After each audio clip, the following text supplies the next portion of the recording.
Esto es Foro Presidencial de 2015. Continuamos. Ya estamos de regreso con ustedes en este primer Foro Presidencial 2015. Pero antes de iniciar con el mismo, Harris, es necesario comentarles a nuestros participantes cuáles son las reglas que ellos deben de seguir en este foro. Así es, Elsie, todos responderán a las mismas preguntas y tienen 2 minutos para contestar. Hay un semáforo sincronizado al frente de los candidatos que pueden ver allá, que les indicará cuándo haya finalizado su participación. Al finalizar el tiempo permitido, sus micrófonos se apagarán automáticamente. También se realizarán repreguntas para reencauzar el cuestionamiento inicial, si es necesario, para las cuales ustedes, candidatos, tendrán un tiempo de 1,5 minutos para recontestar si fuera necesario. Cada bloque finalizará con una pregunta de los representantes de ACIES sentados al frente de nosotros. Y así esas son las reglas del juego. También es importante agregar que no se permitirán señalamientos ni falta de respeto entre los participantes.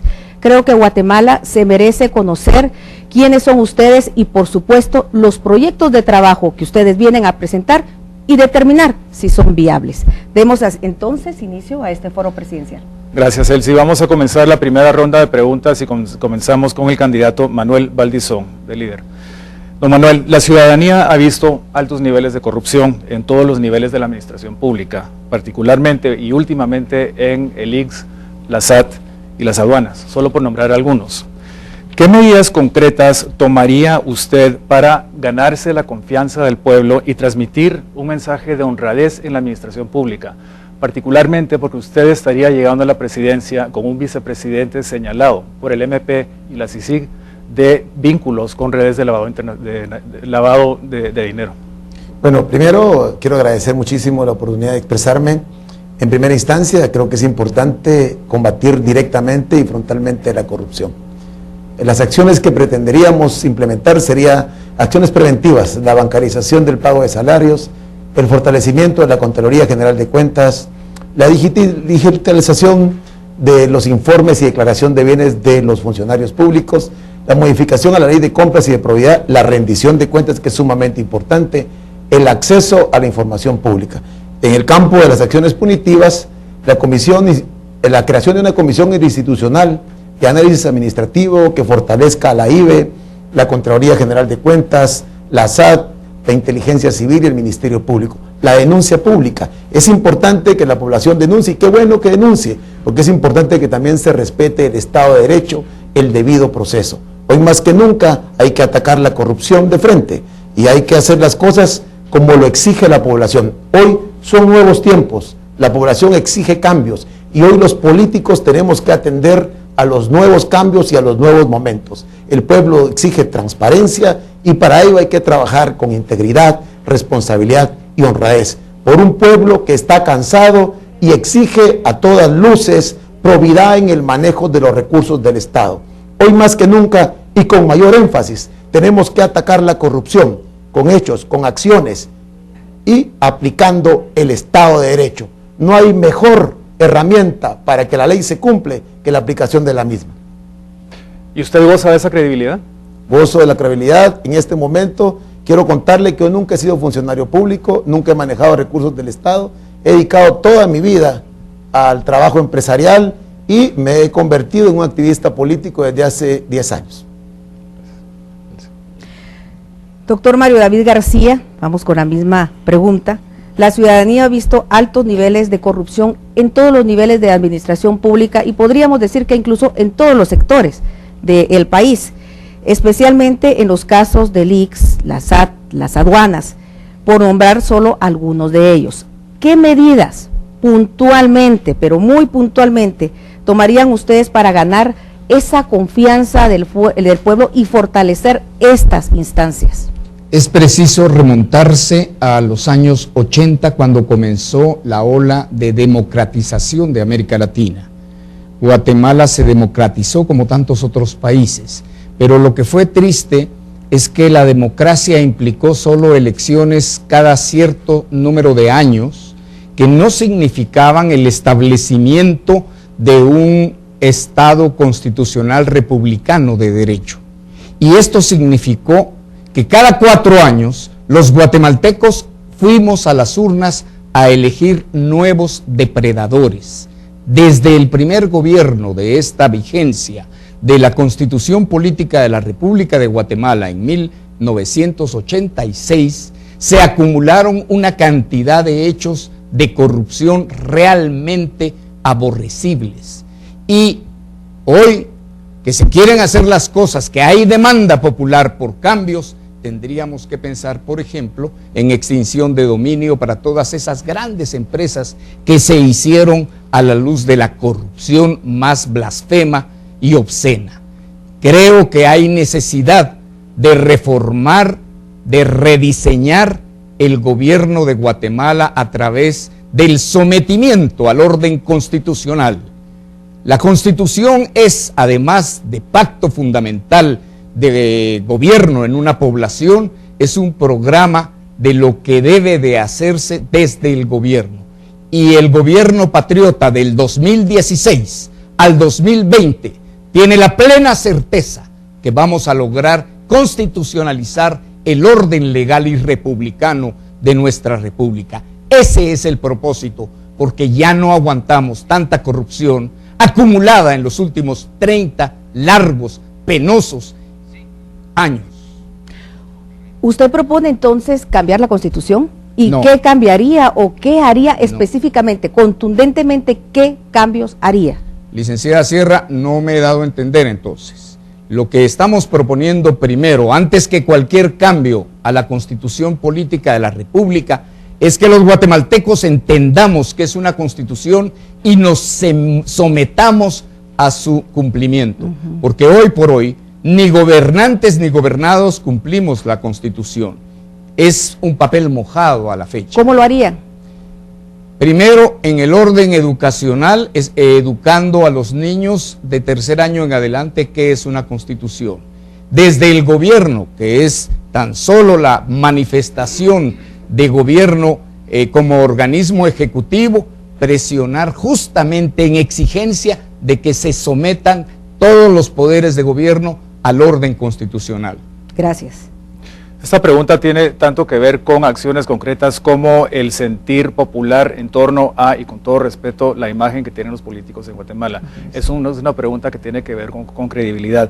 Doctor Yamatei, le pregunto a usted entonces, en los casos del ICS, la SAT y las aduanas, ¿qué medidas concretas tomaría usted para ganarse la confianza del pueblo y transmitir un mensaje de honradez en la administración pública?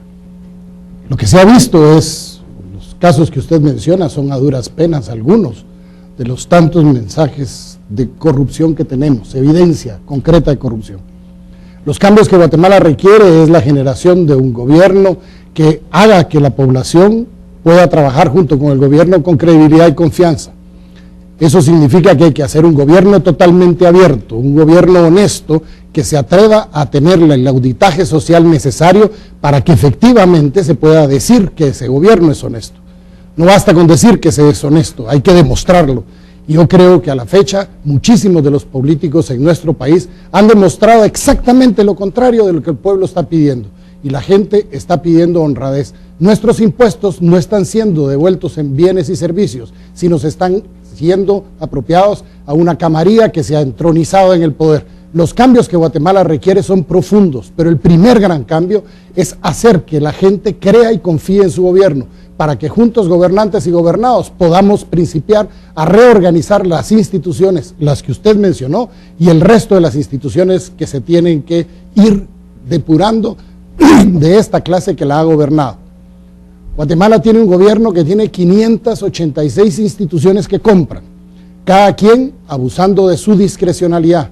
La erradicación de la discrecionalidad por medio de la automatización, el perfeccionamiento de Guatecompras para que no hayan cosas escondidas, para que no hayan eventos reservados, etcétera, etcétera, van a ser grandes cambios que le van a hacer factible a los guatemaltecos que podamos observar el comportamiento de quienes nos gobiernan. Si no cambiamos la forma en la que se hace gobierno, este país no va a salir adelante. Gracias. Pasamos entonces con el licenciado Luis Fernando Pérez del PRI, y siempre dirigido con el mismo cuestionamiento. ¿Qué medidas concretas van a tomar ustedes, su gobierno, para ganar la confianza del pueblo y de alguna manera transmitir ese mensaje de que están trabajando con honradez en su gobierno. Si, como bien lo había mencionado Harris, los más señalados en este momento están siendo la clase política y son los que tienen que hacer los cambios. Muchas gracias. Efectivamente, para combatir la corrupción, el presidente de la República tiene que tener algo muy claro. No puede ni debe ser parte de ella, porque cuando la línea política, la línea institucional del organismo ejecutivo que encabeza el presidente y la vicepresidente o el vicepresidente son parte y son actores fundamentales de esa corrupción, obviamente hay un descalabro en la ética, en la moral y en el río revuelto, dice el dicho aquel, ganancia de pescadores. Entonces, si un presidente realmente quiere cambiar esa credibilidad, esa confianza, retomar el control de la credibilidad y la confianza en el sistema político, obviamente el presidente tiene que rechazar esta corrupción de tajo para que los ministros no negocien con el presidente los grandes negocios que se hacen actualmente en el país, y eso es lamentable y terrible. Esa es la primera cosa que haría, no ser parte de ella, rechazarla y contundentemente dar un lineamiento institucional de que quien hace algo debe de pagarlo. En segundo lugar, también la corrupción pasa por cómo me financio electoralmente para acceder a la presidencia. Si yo, para ser presidente, tengo que venderle mi alma al diablo, tengo que vender mis principios y mis valores, ¿con qué moral y con qué libertad voy a combatir la corrupción? La segunda, yo tengo que tener las manos libres para hacer los cambios que el país necesita. Y para hacer los cambios que el país necesita, tengo que llegar de una forma transparente, con un financiamiento electoral transparente para poder hacer esos cambios, cosa que hoy obviamente es difícil que se mire en el país. Y en tercer lugar, es menester hacer las reformas legislativas, desde la ley orgánica del organismo legislativo, la ley del organismo ejecutivo, la ley de contrataciones del Estado, la reforma a la ley de la Contraloría General de Cuentas. Yo quiero crear un tribunal en la misma Contraloría para que haya más transparencia. Gracias. Sí me gustaría preguntarle, generalmente entonces cuando hablamos de tema de corrupción, tenemos que tener claro que es una sola persona no hace gobierno, no es solo el presidente, es todo la gente que le acompaña. ¿Usted ya tiene pensado, analizado quién podría acompañarlo y que sean personas probas? Bueno, en primer lugar tengo un candidato a la vicepresidencia que hoy me acompaña, Rodolfo Dougherty.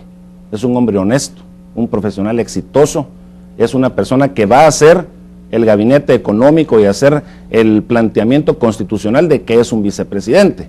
Hoy Guatemala ya se dio cuenta que el vicepresidente es importantísimo y que sí, el vicepresidente juega un rol en la estructura de balance de gobernabilidad para darle al sistema político una oxigenación.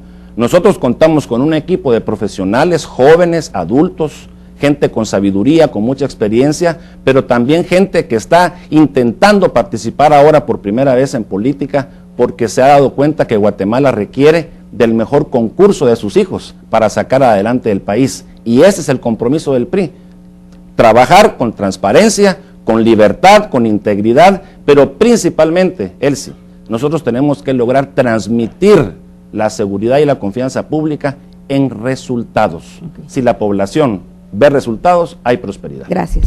Y en poco tiempo. Suri Ríos, lecciones aprendidas de lo que hemos visto de los casos de LICS, la SAT y aduanas. De nuevo, ¿cómo hacer para lograr rápidamente que la población crea en ustedes y llegaran al gobierno?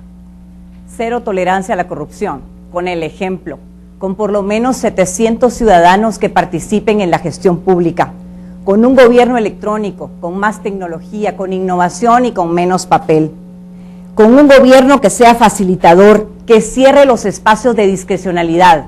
Es imposible que hasta el día de hoy, con la moral por los suelos, con lo que pasó con el ente recaudador, tengamos que depender de una o dos personas que digan cuántos impuestos tenemos que pagar por un contenedor en puertos. Esa discrecionalidad se tiene que acabar. ¿Cuánto hemos gastado como gobiernos de la República en las políticas de gestión por resultados? Vamos a aplicar la política de gestión por resultados. Por otra parte, quiero trabajar en una oficina de ética gubernamental, ética que nos recuerde a los ciudadanos que estamos trabajando que nos debemos a usted como contribuyente, que con sus impuestos paga los salarios de los alcaldes, de los diputados, de los maestros, de los doctores, del presidente y hasta del último empleado público, quiero oír sus denuncias, quiero acompañarlo, no quiero ser una presidente de despacho, quiero ir a ver qué están comiendo los soldados, qué están haciendo los maestros y acompañarlo a usted para tener un gobierno de transparencia, de rendimiento de cuentas. Suprimir el sistema paralelo de ejecución del gasto público, no más offshores, no más fideicomisos, no más fondos sociales que han sido y tenido prerrogativas y arbitrariedades en su función. Eso es transparencia, eso es ocuparse de verdaderamente un gobierno que sepa que su patrón, que su superior, el jefe es usted que paga nuestro salario con sus impuestos. ¿Sí? Gracias, Uri. Antes de pasar al panel de ACIES, hago la pregunta que le hice a Manuel Valdizón. ¿Tú crees que gozas de la credibilidad necesaria para poder asumir este liderazgo? Así es, porque para gobernar este país se necesita trayectoria, carácter y capacidad comprobada. Mi gestión pública ha sido comprobada y por eso estoy aquí de frente. Gracias. Bueno, ahora sí pasamos al panel de ACIES, son ellos los que tienen la pregunta para finalizar este bloque y será José Carlos Sanabria quien haga la única pregunta que deben de responder todos los candidatos. Iniciaríamos entonces esta ronda con la licenciada Suri Ríos. Muy buenas noches. ¿Cómo actuarían ustedes en caso algunos de sus ministros, secretarios, funcionarios de alto nivel fueran sindicados con suficiente evidencia de actos de corrupción o reñidos con la ley? Por supuesto, ahí están los tribunales, el sistema de justicia y el debido proceso, inmediatamente que se someta a lo que es el debido proceso en las cortes y haga su rendimiento de cuentas. Nosotros no queremos tener una gestión pública donde se protejan los compadrazgos o que haya negocios internos o que se protejan las inmunidades. Queremos responsabilidad y eso indica rendimiento de cuentas, porque lo que se está manejando es dinero de los contribuyentes. Licenciado Pérez. Como presidente, yo quiero comprometerme a que exista una verdadera división de poderes en un sistema republicano real. Nosotros tenemos que entender que el organismo ejecutivo, legislativo y judicial, esa independencia es la que le da el balance al país para poder salir adelante y no ver las cosas que hoy se mira, que el presidente le da órdenes al Congreso, el Congreso le da órdenes a los jueces y los jueces negocian con el presidente. Eso es absolutamente ridículo y no puede seguir el país de esa forma prosperando porque no hay posibilidad ni hay solución. Entonces, yo me comprometo a que todas las acciones jurisdiccionales, todas las acciones que tengan que ver con corrupción y con procesos judiciales, que sean las cortes, los jueces, el Ministerio Público, los que atiendan sin intervención del presidente, sin compadrazgos y sin ocultar ni evidencias ni ocultar a las personas, se puedan llevar los debidos procesos para que quien haga algo reñido con la ley, le caiga el peso de la misma, sea viceministro, ministro, vicepresidente o incluso quien les habla como presidente. Yo no me voy a prestar a que las personas sigan separándose del gobierno por la mala acción de los gobernantes y me comprometo con la transparencia, con la justicia, con el debido proceso y con la división de poderes en el país. Doctor Yamatei. Muchas gracias. Los cambios que Guatemala requiere en el tema es principiar a demostrar que efectivamente se puede perseguir la corrupción y que no la vamos a tolerar, porque simple y sencillamente ese es el mal sobre el cual está erradicada muchos de los problemas que hoy estamos viviendo. No me va a temblar la mano en presentarle al pueblo de Guatemala a los responsables de algún acto de corrupción, ser destituidos y que sean sometidos a la ley. Pero es más, tenemos que irnos más al fondo. Como presidente sé que voy a tener que ver hacia adelante, pero no me puedo olvidar de atrás. Nuestra propuesta es que al día siguiente de entrar al gobierno vamos a solicitar la extinción de dominio de todos los bienes de los funcionarios públicos de los últimos 2 gobiernos, de manera que sean los tribunales de justicia los que nos digan y logren devolvernos mucho de lo que nos han quitado. La única forma de acabar con la corrupción y de erradicarla es hacer lo correcto. Y el gobierno que nosotros proponemos es un gobierno que se atreva a hacer lo correcto en un país en el que hacer lo correcto es más complicado que hacer lo incorrecto debido a la podredumbre de un sistema político que todos conocemos muy bien y que sabemos quiénes son los responsables de ello. Los cambios que Guatemala requiere, de nuevo, los tenemos que demostrar, pero tiene que haber confianza y credibilidad, no vamos a permitir un solo acto de corrupción a nadie, porque los guatemaltecos lo que queremos es ver de vuelta en nuestros recursos en bienes y Gracias, servicios. doctor Yamatei.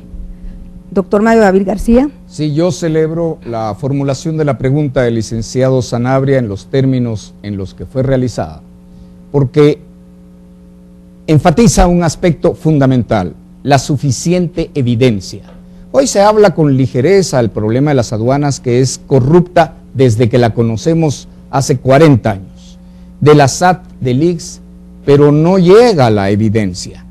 Y tuve la oportunidad incluso de hablar con el señor Iván Velázquez para recordarle que el que acusa miente, porque la Constitución tiene una presunción de inocencia, lo que obliga a quien tiene el monopolio de la persecución penal para acreditar una prueba fuera de cualquier duda. Ese es el debido proceso de las garantías constitucionales. Y los guatemaltecos estamos equivocados si creemos que acusando a media, a diestra y siniestra vamos a mejorar el país. Necesitamos acusar con pruebas. Y por supuesto, el culpable tiene que ir a la cárcel. Y en el plano del mediano plazo, tenemos que quitarle el incentivo al crimen.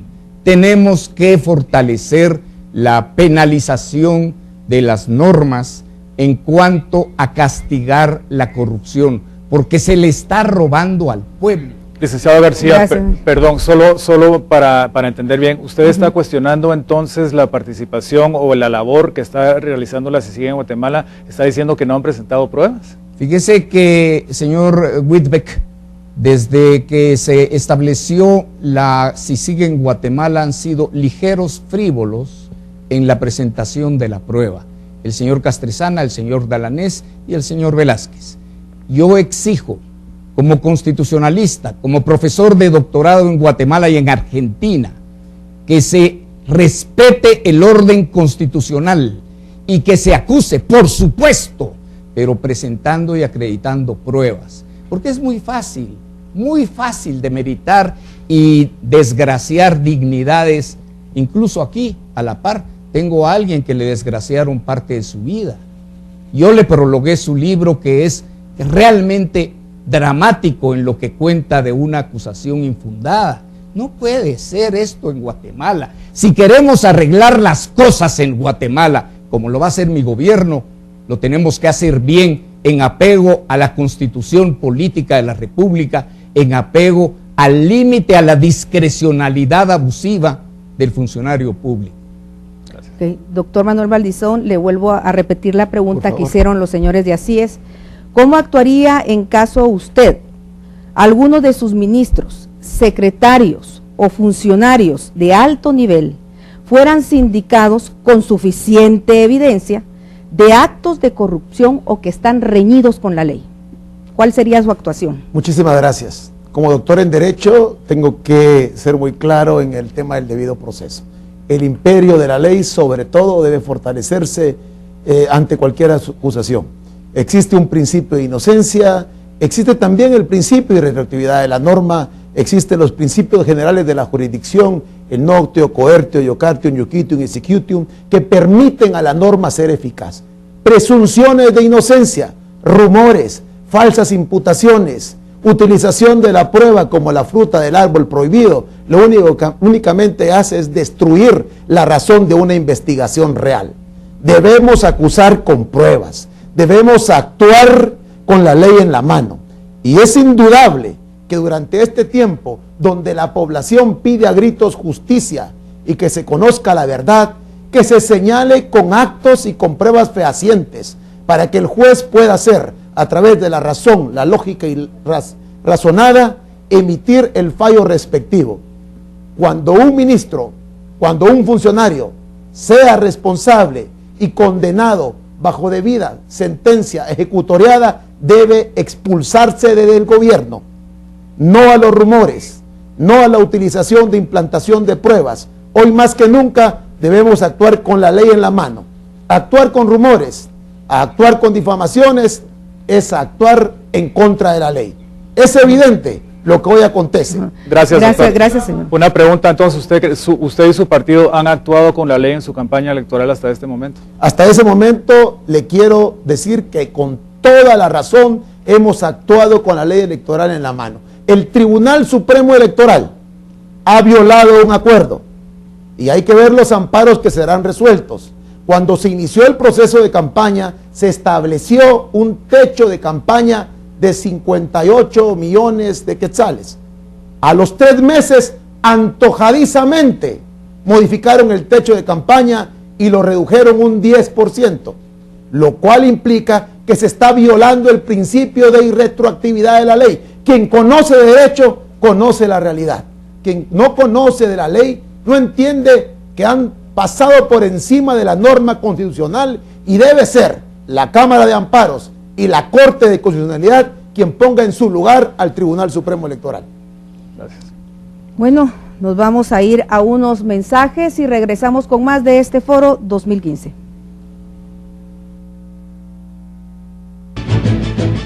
Esto es Foro Presidencial 2015. Ya volvemos.